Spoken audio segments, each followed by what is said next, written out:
Hello, everyone. Welcome back to Many Minds Therapy Hub. It's just Dr. Laura and I today. Um, our friend Rosie couldn't make it, but I'm excited. I'm excited for today's conversation. Hi, Laura. Yeah, so we're going to talk about how we know that we're laying a secure foundation with our kids early on so that they know that they can come to us, and they do. Yeah. I love that you brought up that topic because it's such a big question that a lot of us, specifically clinicians, have. And oftentimes, when you have children, or even before you start having children, you don't really, I don't know that everyone has that kind of present in their mind. Like, after I have my child, how do I know that I'm going to teach them, that I am accessible, that I'll respond to them, that I'll be engaged with them whenever they need. I don't think it's not something that is just like there. Yeah. Right. It's like, okay, well, here's this baby, and then it's like those those first however many months, that you're just trying to make it through the day, frazzled and like not getting enough sleep, and like maybe if you're lucky you can get a shower in, right? And just to focus on kind of trying to make it through that. I think that it's easy to, and natural, to not think about, okay, well, what's life gonna look like 5 years, 10 years, 15 years Yeah. down the road. Yeah. um And when yeah. you think about it, oftentimes what we do think about is how are they going to make it through college? I mean, I remember those questions, right? You're saving for college already, but not so much about, or like, are they going to be healthy, physically healthy, but not so much about the relational or the emotional well-being. Mhm. Yeah. Yeah. Yeah. Yeah. So what are your thoughts? Um, well, I think that we're kind of in a unique position right now Mm-hmm. because we grew up very differently, right? And so you have a very different perspective. You grew up with Mm-hmm. like a very different perspective than I did. Mm-hmm. And so then when I had my own kids, it was what I knew was, oh, you just let your kid like cry themselves to sleep. They need to know how to self-soothe. And um I understand like your experience was very different. Yeah. For me, growing up was quite different. There was no crying myself to sleep. I used to be um, coddled, probably very early in the afternoon, like 7 p.m. And then if I went to bed, by myself, I went to sleep. And if I was scared, I always knew that I could just sneak into, someone's bed and I'd be safe. And no one would be like, okay, you gotta get back to bed, go sleep by yourself. So I always felt like that was always an option that I wouldn't be rejected or like may go back to sleep. But then, yeah, coming from a different culture to this culture, then you do hear often, I mean, with my first one, that was also my experience, is that, well, if you want your baby to sleep through the night, you got to teach them to stay in bed. And you do that by pretty much not responding to them. So you Mhm. have to let the baby, which is really sad. It's like heartbreaking. How do you let a kid, which I did, sleep, you know, at least during the nighttime, not during the day, but at night, just put them in the crib, let them cry until they fall asleep, because they'll learn that it's okay. Now, looking back, I'm like, did I really teach them it's okay, or did I always, I'm like, I'm not gonna respond to you. Mhm. We just, when you think about it from those two perspectives, it looks very different. Yeah. Mhm. Mhm. Yeah. Right. And I've noticed that there's uh, more recently been so much emphasis like on attachment and attachment Mm-hmm. theories and attachment styles. I like to call strategies, because styles implies like there's some kind of permanence there, right? Um, and it's really interesting to look at like raising children like Mm-hmm. through the lens of attachment, I think. Yeah, for sure. I think when you look at raising your kids through the lens of attachment, and I'm so glad, like you're saying, that there is a lot more information out there because it really like sheds light on things that maybe you and I didn't know early on, when it came to like at least the baby crying. I don't know about other parts, but at least the baby crying to sleep, then we know, well, what are the things that I'm doing, or what are the messages that I'm sending my kid so that they know that they can come to me or not. Maybe I'm not that safe for them to come to me. Mhm. And, whether it is I hurt myself in the playground and I need to go to mom or my parent, whoever that is, to because I'm hurting, I want them to comfort me versus, oh no, I can't go to them. They may be upset, if Right. I do that. Or they might tell me to like suck it up, or Yeah. like I know I'm not okay, but they're telling me that I'm okay, right? Right. Yeah. Yeah. Yeah. Let that denial of, your own um, emotions, needs in that moment, which is really, it's really hard for little ones. Mhm. And as you call them strategy, I like the word strategy too. I also like the idea of them reshaping throughout time. Um, you know, if we set early on a foundation where we have more experiences than not, because no one is perfect, we're not always going to be so relaxed and happy that I need to, or I have this space or the capacity to like being a place where I'm gonna be like, oh yeah, come here, you're hurting, I'm gonna cuddle you right now. Sometimes as a parent, you're just exhausted and you're gonna be like, yeah, no, I can't do this right now. It's just being honest. Yeah. But if you do more of the responsive one versus like the I'm not there for you right now, then eventually, the hope is that then they'll come to you, right? Or they learn that, okay, sometimes I know she may be tired or they may be tired, but Mhm. most of the time I know that if they're in a good, they may be able to hear or not hear. I don't know. It depends on the Right. experience. Right. And like what is it, like a perfect parent or a Right. perfect caregiver, right? Like that doesn't Yeah. exist. And I think that there's so much pressure to like get it right, get it right, get it Mm-hmm. right, that just like being a parent is stressful, right? And so the Mm-hmm. thought of, oh my gosh, like how can I just not screw this up? If that is something that we're just constantly thinking about, like Mm-hmm. that's adding a whole nother layer of stress. And it's Yeah. important to remember we don't have to get it right all the time, Yeah. Yeah. right? I mean, and even in what you're saying right now, it's like the fact that you're thinking about getting it right is just, it's beautiful because it's good intent, right? Mhm. And then you're being mindful of like how do we engage with our kids, and just that in itself most likely is sending the right message to Mhm. the kid. I mean, hopefully, right? I have good intent. And Right. even though today is a stressful day, I still care about you. We can make space for this. Maybe it's just not right now. I'm a human being who has a lot of needs also, Mhm. which is actually really good modeling for our children. Yes. Um, but if we bring this back, yeah, we don't have to get it right all the time. It's just like more often than not, so that they can learn that we're Mhm. humans. We're not going to be perfect, Mhm. and in a world where there is no perfect perfect world, Mhm. is good. It's good Yeah. that we can send a message that they can talk to us.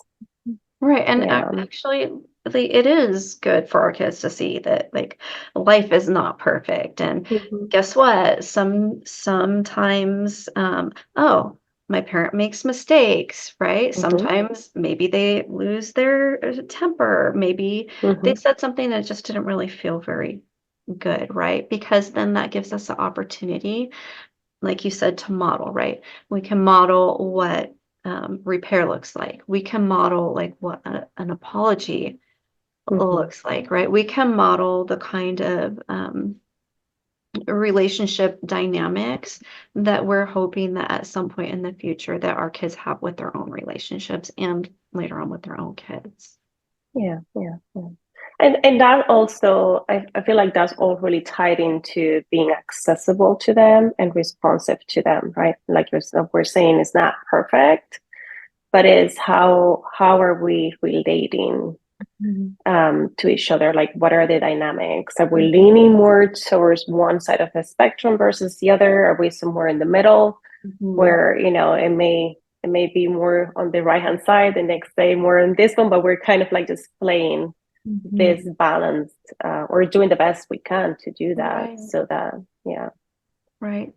And so, like, what is coming up for me right now is like the concept of different parenting styles, right? You have Mm-hmm, your authoritarian, like my way or the mm-hmm, highway. And then on the mm-hmm, other side, you have like the permissive, there's no rules, la la la, mm-hmm, like do whatever. And also there's no mm-hmm, consequences and no boundaries mm-hmm, or limited. Or if there mm-hmm, are, the kids just run through them and do whatever they want. So it's like they're not even mm-hmm, there, right? But where we kind of want to target is mm-hmm. being um, authoritative, right? Yes. So we're Mm-hmm, setting those there's boundaries and we're enforcing them, right, in a loving mm-hmm. and consistent way because that actually helps the child feel safe, right? Right. Because they're a kid and there's like this whole wide world out there, right? Yeah. And it's like, oh my gosh, like I'm just gonna go out in the world and like fall off the edge, Mm-hmm, right? Because there's no constraints. And so knowing mm-hmm, that this area, like this is my area, right? This is yeah. my playground. It's like maybe Mm-hmm. I'm in the pool instead of the ocean. Right. Yeah.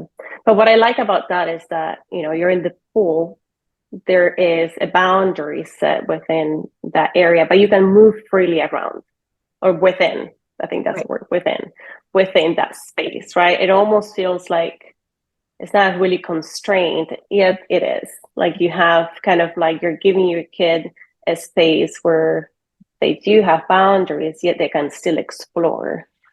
Um, the best way I always tell people when I think, I mean, clearly nobody had a perfect childhood, but I do remember this. My experience felt really good for myself. It's like I had, as a kid, growing up, clearly different country, different context, life just very different.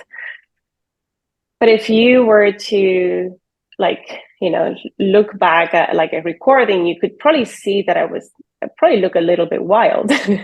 Because I would literally like wake up on a Saturday, eat my breakfast, run out, and my grandma probably had no idea where I was. Mhm. No idea where I was, but was she neglectful? Absolutely not. Mhm. Because I had so much freedom, but in every corner, I mean, it's a little village. So in every corner, we had people that were like watching at you like a hawk. So it's like a freedom for me, yet it wasn't really for her. So, like, as a parent, then we're like, okay, you're going to feel free in this space so you can feel like you can explore, yet I'm really setting the boundaries of that space, if that makes sense. I don't know if that makes any sense. Right. And that like just kind of speaks to like the wider like, web of connection, right? Mm-hmm, So mm-hmm, it sounds like, which is one of the things that often happens in smaller communities is that like mm-hmm, everybody knows everybody and you look out mm-hmm. for each other, and that can totally be a double-edged sword.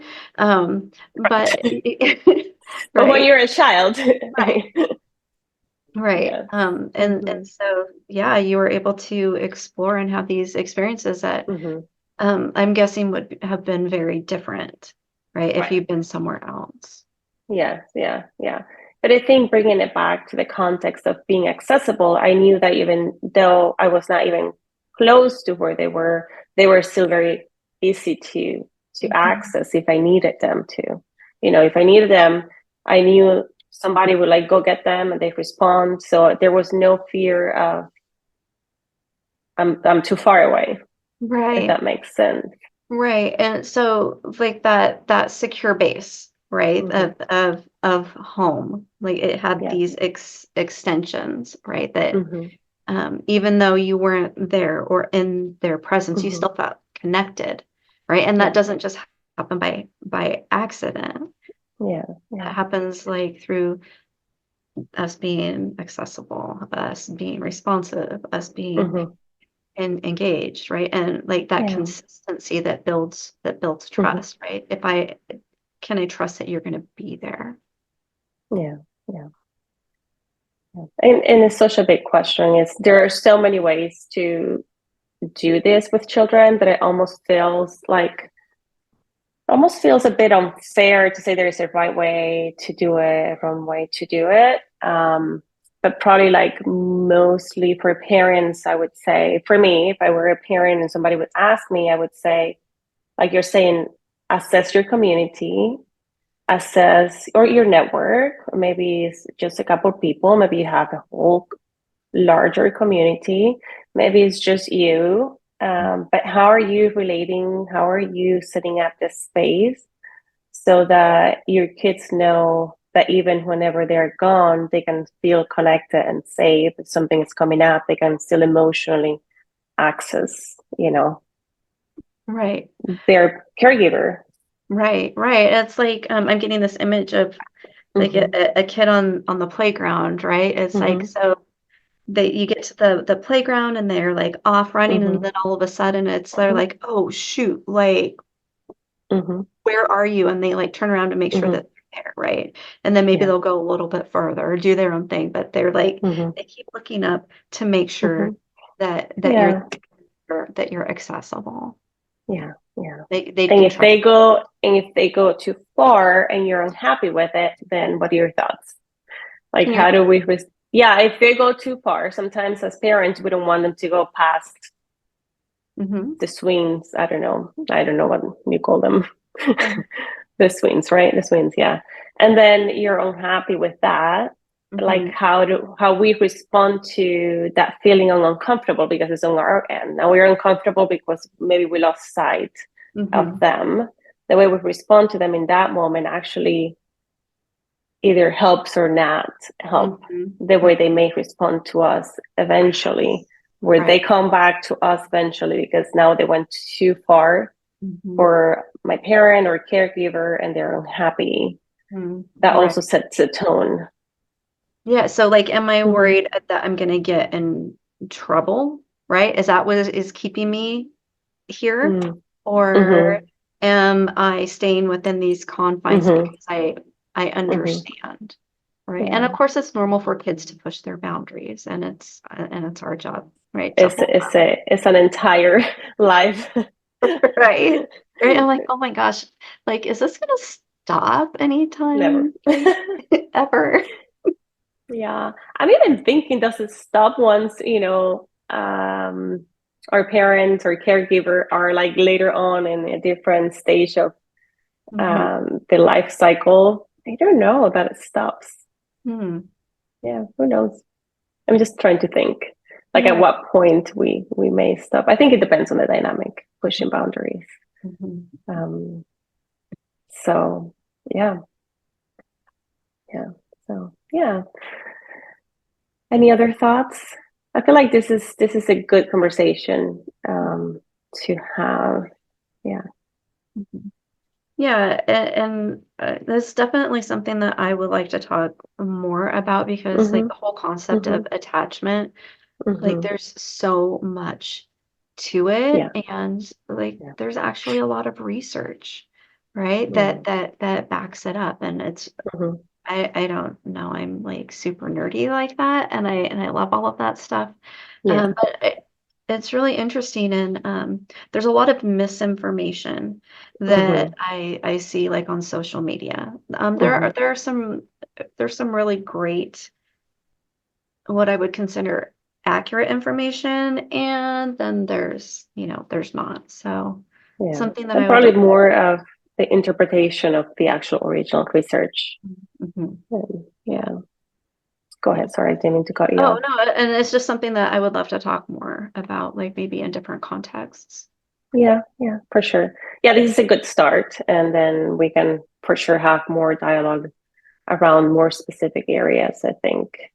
Yeah. But I love talking about this and kind of like what we think about, what we don't think about whenever we have children, how different cultural settings and even times throughout our lives may shape the way we see things and how we, respond or not respond, or how we try to find that balance, so that our kids learn to hopefully come to us. Because later on, it really is such a huge issue, or not issue, but it can become a big issue if they don't know that they can come to us as they grow older. The worst place, I think, to be as a parent is in the dark. And it's, I have high schoolers, and I can't imagine, seeing the relationship that their friends talk, they talk to me about what things are like with their family, and I'm just like, oh my, why would you not tell your parent that? And then I understand, and how lonely, and I think that must feel for them. So. Yeah, for sure. Yeah, it really creates a difficult place to be when you're, especially that age. Because naturally at that age, you don't want to tell your caregiver everything. But the hope is that at least it's really difficult things, whenever they do come up, that they could feel safe enough to reach out, and they don't feel so lonely, so sad. Yes. Yeah. But, okay.